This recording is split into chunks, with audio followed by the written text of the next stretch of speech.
श्रीराम. परमचैतन्य काणे महाराज बेळगाव यांची प्रवचनं गुरु दरबार सेवा मंडळाने प्रसिद्ध केली आहेत. त्या प्रवचनांचे लेखक श्रीयुत वसंतराव गोखले. दिनांक 17 सप्टेंबर 1967. मंगळागौरीची कथा. आज मंगलागौरीची कथा सांगायची आहे. आम्ही कहाणी ऐकतो, पण त्याचा अर्थ माहिती नसतो. कहाण्या सांगणारा हा काणेच आहे. प्रत्येक कहाणीची सुरुवात आटपाट नगर होते, त्यात एक राजा राहत होता, अशीच असते. खरं पाहिलं तर आटपाट असा शब्द नसून औटपीठ असा शब्द योग्य आहे. देह हाच औटपीठ म्हणजे 3.5 हातांचा आहे. प्रत्येक माणसाचा देह त्याच्या स्वतःच्या हाताचं 3.5 माप असतो. हा देह म्हणजेच आटपाट नगर.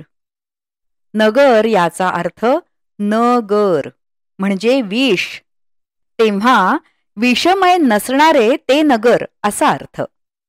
यामध्ये एक अमृत तत्व, मंगल तत्व आहे, म्हणून याला नगर म्हणणं योग्य आहे. परमार्थात ओंकार हाही 3.5 मात्रेचाच मानतात आणि देहाच्या आत असलेली कुंडलिनी शक्तीही 3.5 वेढेच घालून बसलेली आहे. या देहातलं अमृतत्व जाताच लगेच उचला असं आपण म्हणतो. या देहातच जीव हा राजा राहत असतो, म्हणून प्रत्येक कहाणीत हे आटपाट नगर असतंच. आता मंगलागौरीची कहाणी पाहू. धर्मपाल या नावाचा एक वैश्य कुंडिनपूर या नगरात राहत होता असं म्हटलंय. आता कुडी म्हणजे शरीर, तेव्हा कुडीत म्हणजेच कुंडिनपुरात तो राहत होता. आता शरीरात हे स्थान कुठे आहे ते पाहू. शास्त्रात सांगितलं आहे की ब्राह्मणो अस्य मुखमासीत, म्हणजे ब्राह्मण मुखाच्या ठिकाणी, क्षत्रिय बाहूच्या ठिकाणी आणि वैश्य हे उरू म्हणजे मांडीच्या ठिकाणी आहेत. तेव्हा या मांडी नगरात एक वैश्य राहत होता असं मानायचं. तो अत्यंत धर्माने चालणारा, म्हणून त्याचं नाव धर्मपाल. शरीरातही पाहिलं तर मांडी ही अत्यंत धर्माने चालते. पाय लाथ मारतील पण मांडी काही करत नाही. तसंच मांडीशिवाय नुसते पाय असले तर देह हा व्यापार करूच शकणार नाही, अशी ती धर्माने वागणारी आहे. लहान मुलाला मांडीचाच आधार असतो आणि दत्तक घ्यायचा झाला तरी मांडीवरच घेतात. अशी ही मांडी उपयोगी आहे. अशा या धर्मपालाचं वास्तव्य कमरेखालच्या भागात म्हणजे पातालात होतं. त्याची स्त्री म्हणजे तिला आपण मायावती म्हणू, तर त्याची स्त्री संतती नसल्याने चिंता करी. खरंच आहे, प्रकाश म्हणजे पुत्र हा पातालात येणार कुठून, किंवा जीव हा धर्मपाल आणि शिव हा योगी त्याच्याकडे भिक्षा मागायला येणारा, पण तो भिक्षा घेत नसे. अलख म्हणून भिक्षा मागत असे, पण बाई भिक्षा घेऊन आली की निपुत्रिकाच्या हातची भिक्षा घेत नाही म्हणून निघून जात असे. धर्मपालाला कशाचेच सुखदुःख नव्हते, पण स्त्रियांना हे सहन होत नाही. त्यांना ते शब्द बाणाप्रमाणे सलतात. तिने नवऱ्याला यावर उपाय विचारला. पतिव्रता दुसऱ्या कुणाला विचारणार. धर्मपालाने सांगितलं की तो योगी भिक्षेला येताच 10 मासे सोन्याचं एक नाणं चटकन झोळीत टाक. त्याप्रमाणे दुसऱ्या दिवशी शिवयोगी येताच तिनं केलं. 10 मासे सोनं म्हणजे जणू 10 इंद्रियांचं सुवर्णमय आत्मतत्वच दिलं. त्यावरून असंही सिद्ध होतं की त्यावेळी 10 माशाचं सोन्याचं नाणं प्रचारात होतं. ते नाणं झोळीत पडताच तो योगी संतप्त झाला. दारूबाजाच्या संगतीने जसा दारूचा आग्रह होतो तसंच इथे झालं असं त्याला वाटलं. त्यांनी शाप दिला की निपुत्रिकच राहाल. त्यावर बाई म्हणाली, रागावता का महाराज? तो म्हणाला, बाई, मी निपुत्रिकाकडची भिक्षा घेत नाही हे माहिती असून भिक्षा का घातलीस? त्यावर बाई म्हणाली, मी काही धान्य नाही घातले, चांगले 10 मासे सुवर्णाचं नाणं घातलं भिक्षा म्हणून. तो म्हणाला, तरीही ती भिक्षा घालून माझा नियम मोडलास, तेव्हा तुम्ही निपुत्रिकच राहाल. त्यावर बाई धीटपणाने म्हणाली, जो शाप देऊ शकतो तोच उशापही देऊ शकतो. मला उशाप द्या. असं म्हणून तिने त्या शिवयोग्याचे पाय धरले. बुवांनी उशाप देऊन सांगितलं, तुझ्या नवऱ्याला सांग, निळ्या घोड्यावर बैस, निळी वस्त्र परिधान कर आणि उत्तर दिशेकडे रानात जा. जिथे घोडा अडेल तिथे खण. देवीचं सुवर्णाचं देऊळ लागेल, तिची प्रार्थना कर, ती पुत्र देईल तुला. मात्र हे दुसऱ्या कोणाजवळ बोलू नको. त्याप्रमाणे तिने धर्मपालाला सांगताच तो निघाला. इथे अंतरात असा अर्थ घ्यायचा की धर्मपाल म्हणजे हा जीव मनोमार्गाने उत्तरेकडे म्हणजे ऊर्ध्व दिशेला निघाला.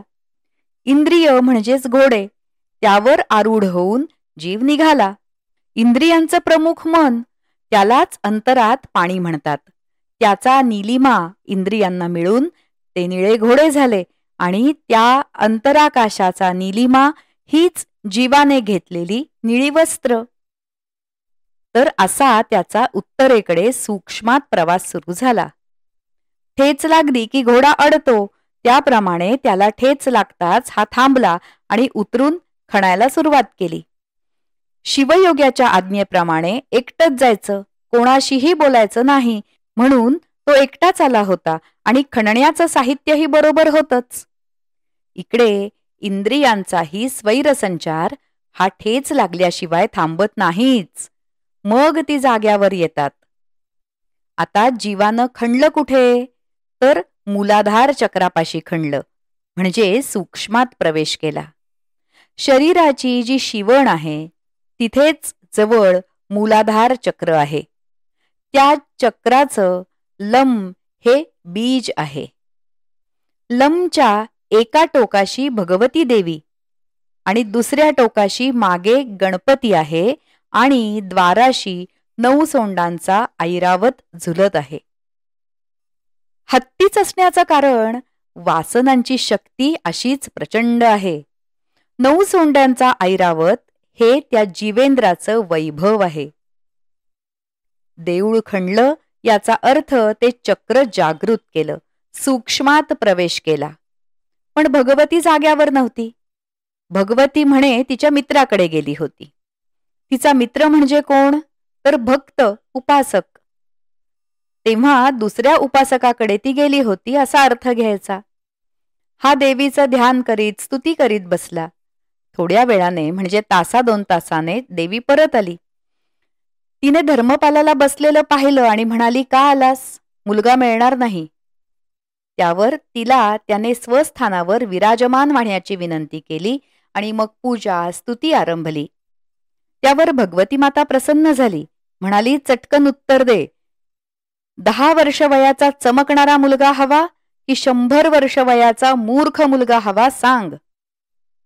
याने उत्तर दिले, 10 वर्ष वयात चमकणारा मुक्त होणारा मुलगाच हवा, 100 वर्ष अज्ञानात जगणारा मूर्ख मुलगा नको. तेव्हा देवीनं सांगितलं की मागल्या बाजूला जा, तिथे एक गणपती आहे, त्याच्या बेंबीवर पाय दे आणि गणपतीच्या मागे आंब्याचं झाड आहे, त्यावरचं एक फळ घे, ते बायकोला खाऊ घाल, म्हणजे हवा तसा मुलगा होईल. हा मागे गेला. तिथे त्याने मोठा शेंद्री रंगाचा गणपती पाहिला. त्याचं एवढं मोठं पोट होतं की त्याच्या बेंबीत सहज पाय राहिला. इथे बेंबी म्हणजे नाभी असा अर्थ घ्यायचा.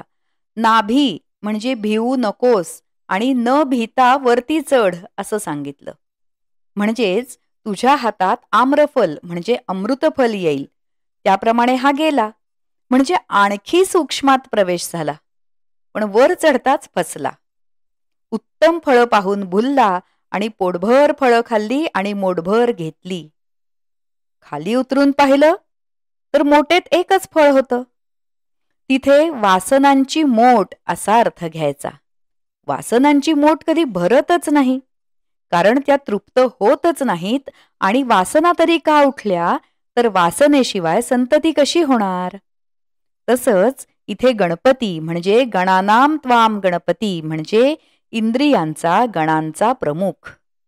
मग त्याच्या सहवासाने वासना जागृत होणारच. तसंच एकच फळ का राहिलं? तर कितीही फळं घेतली तरी एकच फळ म्हणजे एकच तत्व हातात राहणार, दुसरं येणारच कुठून? असं 3-4 वेळा झालं तरीही एकच फळ मोठेत राहिलं. प्रथम गणपती मनात हसला पण बोलला नाही. 3-4 वेळा हा न भिता चढला तेव्हा मात्र तो रागावला आणि त्याने शाप दिला की 16 वर्षांपुढे तुझा मुलगा जगणार नाही. ह्याला आनंदच झाला, कारण देवीने 10 वर्षांचाच मुलगा मरेल म्हटलं होतं. आता या शापाने तो 16व्या वर्षी मृत होणार, म्हणजे 6 वर्ष वाढली. यांनी गणपतीची क्षमा मागितली आणि निघाला. 16 वर्ष म्हणजे 16 कलांपर्यंत वाढ तरी होणारच अशी याची खात्री झाली. देवीने वाटेत विचारलं, नाही ना राहवलं? भरपूर फळं खाल्लीस ना? वासना झाल्या ना जागृत? त्यावर म्हणाला, आईच्या आशीर्वादानेच मिळाली आणि खाल्लीही. मग देवीची स्तुती केली. पुढे घरी आला, स्त्रीला फळं दिली. महत्वाची गोष्ट वगळून तिला सर्व हकीकत सांगितली. स्त्रियांना सर्वच गोष्टी आधी सांगायच्या नसतात. रहस्य हे नेहमी गुप्तच ठेवायचं असतं. आशीर्वादाप्रमाणे 10 मासात सूत जन्मला. त्याचं नाव शिव असं ठेवलं. मुलगा 10 वर्षांचा झाला. 8व्या वर्षीच मुंज झाली. त्या काळच्या पद्धतीप्रमाणे आई म्हणाली, लग्न करावं. त्यावर हा म्हणाला, माझा नवस आहे, काशी यात्रेला याला प्रथम पाठवायचं आणि परत आल्यावर नंतर लग्न करायचं. मग मामाला बोलावणं पाठवलं. आता इथे मामा म्हणजे परमात्माच. त्याला एकांतात सगळी खरी हकीकत सांगितली आणि म्हटलं, काशीला जा, वाटेल तेवढा दानधर्म कर, कोट्यवधी द्रव्य घेऊन जा, पुण्य संचय घडू दे. हा जगला वाचला तर पुण्यानेच वाचेल आणि नाही तर आम्हाला हे द्रव्य ठेवून काय करायचं आहे. त्याप्रमाणे मामाभाचे निघाले. पहिला मुक्काम प्रतिष्ठाननगरला म्हणजे पैठणला केला. अर्थात 3 बंध तोडून पुढे गेले. गोदा तीरावर बसलेलं ते नगर म्हणजे ज्ञानगंगेच्या काठावरच आहे. तिथे असताना काही मुलींचं म्हणजे वासनांचं भांडण चाललं होतं. ते यांच्या कानी पडलं. सुशीला ही सद्वासना आणि इतर दुश्शीला होत्या, त्या असत्वासना. त्यांनी सुशीलेला रांडे म्हणून शिवी दिली. त्यावर तिने उत्तर दिले, असे का ग म्हणता? माझ्या आईने मंगलागौरीचे व्रत केलेले आहे. आमच्या घराण्यात कोणीही विधवा होणे शक्य नाही. मामाने म्हणजे परमात्म्याने ते बोलणं ऐकलं आणि विचार केला की आपल्या भाच्यालाही मुलगी मिळाली तर एखादे वेळी याचा अपमृत्यू टळेल. प्रतिष्ठान हे नगर म्हणजे हृदयच. तिथे वास्तव्य करणाऱ्या हरीची मुलगी सुशीला. तिचे लग्न हराचा मुलगा जो संसाराला नालायक होता त्याच्याशी ठरणार होतं. हराचं स्थान भ्रूमध्यात आहे. त्याचा संसाराला नालायक मुलगा म्हणजे कार्तिकेय. तो ऐनवेळी आजारी झाला आणि धष्टपुष्ट शिव हा लग्नासाठी पसंत केला आणि तात्पुरता उसना नवरा म्हणून आणला, म्हणजे तेव्हाही उसना नवरा करण्याची पद्धत होती असं समजूया. त्यावेळी अनाहत ध्वनीची वाद्य वाजू लागली आणि लग्न सोहळा सुरू झाला. पूर्वी लग्न सोहळा हा खरा 4 दिवसांचा असे. पहिल्या दिवशी गौरी हारापाशीच वधूवर झोपत असत. तशी शिव आणि सुशीला झोपले तेव्हा मंगला गौर ही सुशीलेची आई मानवता हिच्या रूपात आली आणि तिला जाग करून म्हणाली, झोपलीस काय? उठ, तो बघ सर्प आला आहे तुझ्या नवऱ्याला दंश करण्यासाठी. त्याला पिण्यासाठी ताम्हणात दूध दे व मडके म्हणजे कुंभ शेजारी ठेव, म्हणजे तो सर्प दूध पिऊन त्यात शिरेल. मग त्या मडक्याचं तोंड तुझ्या चोळीने बांधून टाक आणि सकाळी ते आईला दान करून टाक. सुशीलेने त्याप्रमाणे केलं. इथे सर्प म्हणजे कुंडलिनी शक्तीच होय. ती जागृत झाल्यावर तिला भयंकर भूक लागते आणि ती थेट ब्रह्मरंध्राकडे धाव घेते. तिला दूध देऊन शांत करविलं आणि तिला वरती जाऊ देऊ नको असं सांगितलं, कारण वरती गेली तर हा संसार कुठला करणार. म्हणजे त्याला मृत्यूपासून दंशापासून वाचवण्यासाठी दूध देऊन कुंभात जागा दिली. अमृत देणारा कुंभ म्हणजे स्तनच होय. त्याचं तोंड चोळीनी बांधायला सांगितलं, कारण या कुंभावर नेहमी चोळीचंच आवरण असतं आणि यात ती कुंडलिनी शक्ती अडकली तरच संसार होणं शक्य असतं. स्तन ही संसाराची योजना आहे.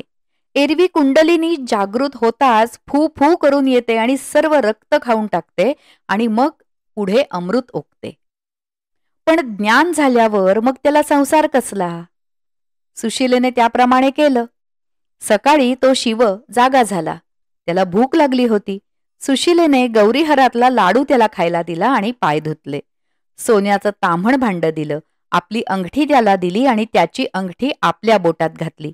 अर्थात आपलं तेज सुवर्ण दिलं आणि त्याचं तेज घेतलं असा अर्थ घ्यायचा. नंतर शिव आणि मामा निघून गेले. मानस सरोवराजवळ त्यांनी भांड आणि ताम्हण पुरून ठेवलं.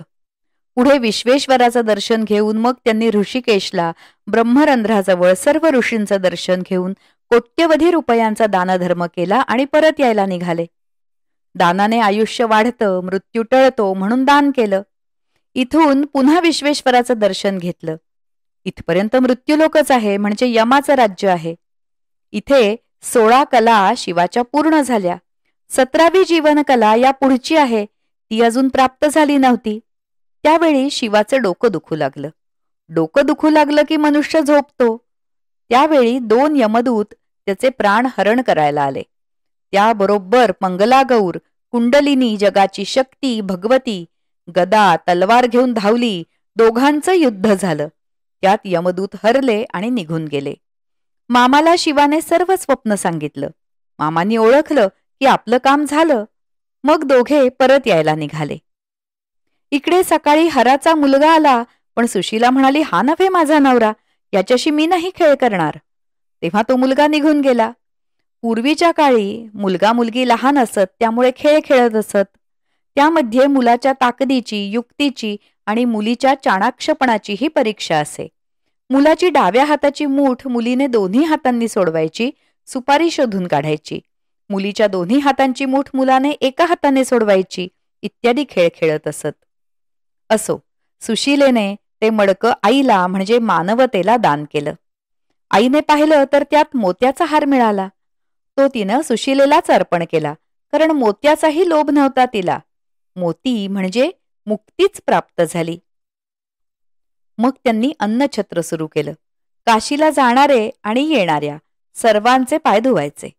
मुलीने पाणी घालायचं आणि बापानं पुसायचे. हे मामा भाचे आले तेव्हा दासींनी त्यांना अन्नछत्रात बोलावलं.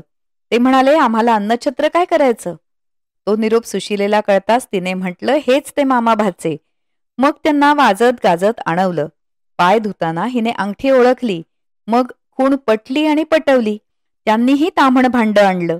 मग पुन्हा मंगळागौरीची यथासांग पूजा झाली. तो दिवस श्रावणातला मंगळवार होता. सर्वजण परत निघाले. 4 योजनं गेल्यावर वाटेत उतरले तर मंगळागौर कवळसण्यापूर्वी घर सोडून निघालो म्हणून वाईट वाटलं. दोघेही परत घरी आले. याचा अर्थ असा की 4 भूमिका झटकन खाली उतरले. परत जाऊन पाहिलं तर तिथे सुवर्णाचं मंदिर झालं होतं. साक्षात भगवतीने दर्शन दिलं, आशीर्वाद दिला. पुन्हा झपाट्याने खाली उतरले. खाली उतरणं नेहमीच सोपं असतं, वर चढणंच कठीण आहे.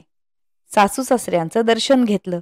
त्यांनी सुनेचा मोठा गौरव केला आणि म्हणाले, तुझ्यामुळे आमचा मुलगा वाचला. ती म्हणाली, मला फक्त जीवात्मा, शिवात्मा व मानवता माहिती, बाकी काही मला कळत नाही.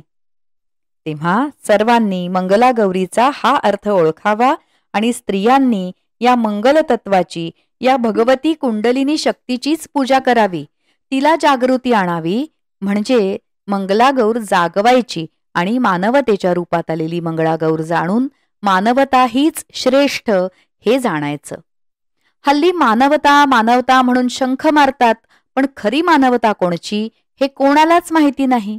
त्या योगेच मंगलतत्व प्राप्त होईल. पुन्हा भगवतीचं दर्शन झालं, हे यात महत्वाचं. ज्ञानोत्तर भक्तीचं ते लक्षण आहे. ज्ञानोत्तर भक्तीच श्रेष्ठ आहे, हेच सर्वांनी ओळखा आणि हीच भगवती कुंडलिनी शक्ती जागृत करा, जागवा, मंगलत्व प्राप्त करून घ्या. जानकी जीवन स्मरण जय जय राम.